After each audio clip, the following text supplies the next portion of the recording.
Joe Biden has just landed in Tel Aviv, Israel, in what is expected to be one of the most important international visits so far in the conflict, certainly, and most definitely in President Biden's career as US President. Remember, the big pressure on President Biden has increased exponentially in the last 12 hours since the bombing of the Al-Ali Baptist Hospital in Gaza, in which there have been mass casualties. International pressure is increasing on Israel to effect a ceasefire and stop airstrikes, even though Israel has outrightly denied the Hamas's allegations that airstrikes caused the bombing. Remember, Israel has blamed Hamas and a misfired rocket for what took place, but the onus is going to be on the man who has just landed in Tel Aviv now.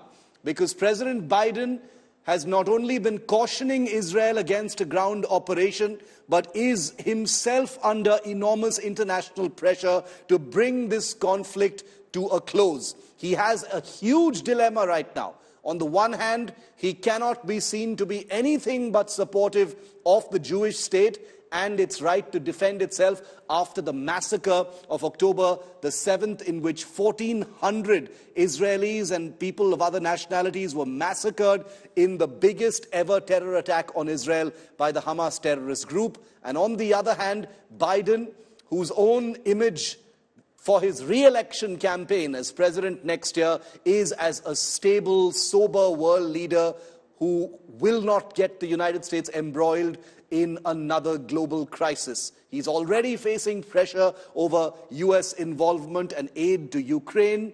And now, if the Israel-Gaza conflict expands beyond just Israel-Gaza, it's going to be seen to be on Biden's watch. And remember, Biden's America provides Israel with enormous amounts of aid.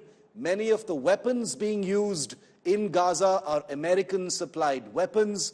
And therefore, America and Biden cannot extricate themselves, no matter how hard they try, from what is taking place in the aftermath of October the 7th. Air Force One, that Boeing 747, has just landed at the Ben Gurion Airport in Tel Aviv, Israel.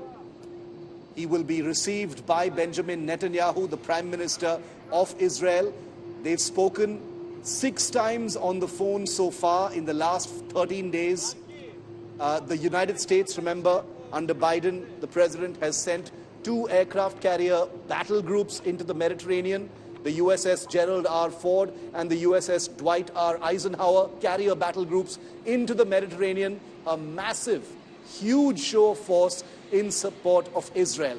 At the same time, Biden, who is arguably the world's most powerful world leader, has also cautioned Israel against a ground operation without an effective ground strategy. The dilemma is very real, both for Israel as well as for Biden, because at this moment, President Biden knows his meetings are going to reflect that dilemma.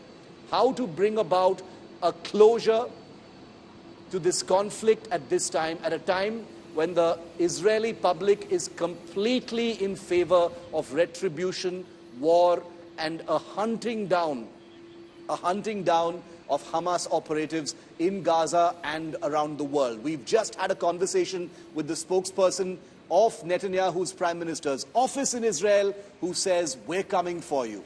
Israel is not in any mood to soften, to back down at this point of time.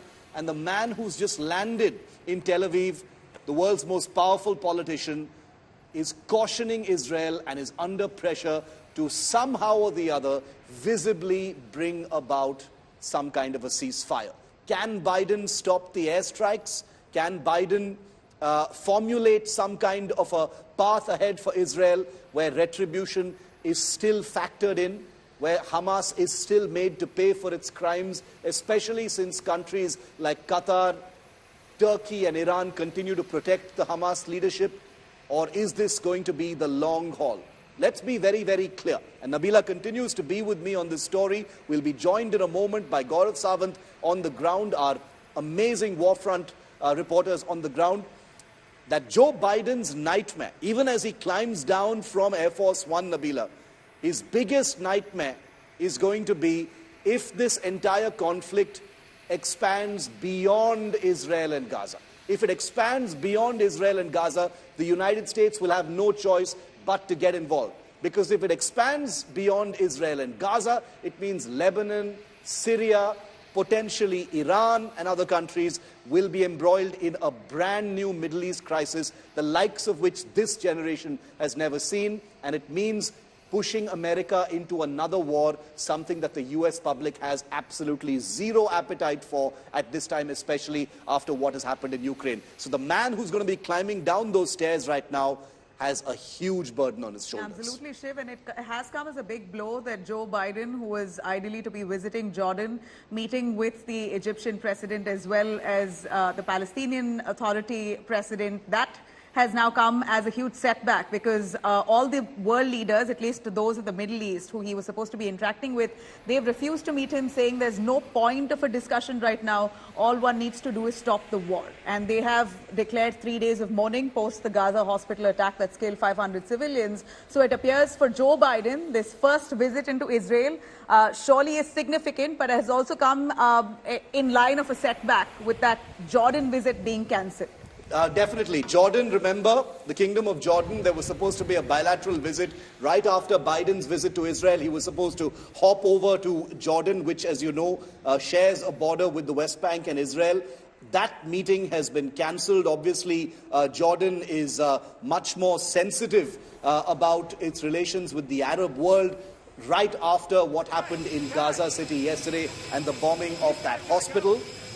The ceremonial welcome now for Joe Biden is set to commence. That's the stairway for the Air Force One has been lowered, and Joe Biden will be there very, very shortly. Remember, Biden was here last time, 2 years ago in 2021, I beg your pardon, and his visit now comes just days after his Secretary of State, Anthony Blinken, was in Israel as well as Jordan, widely seen to have been a visit that didn't quite, manage to achieve any sort of peace or toning down of the aggressions and hostilities between Israel and Gaza, and especially between Israel and the Arab world, which has been something of a pet project of the president. Benjamin Netanyahu on your screens with his entire team, the senior leadership of the Israel government, all on the tarmac on that red carpet, waiting for President Joe Biden to walk down that stairs. This is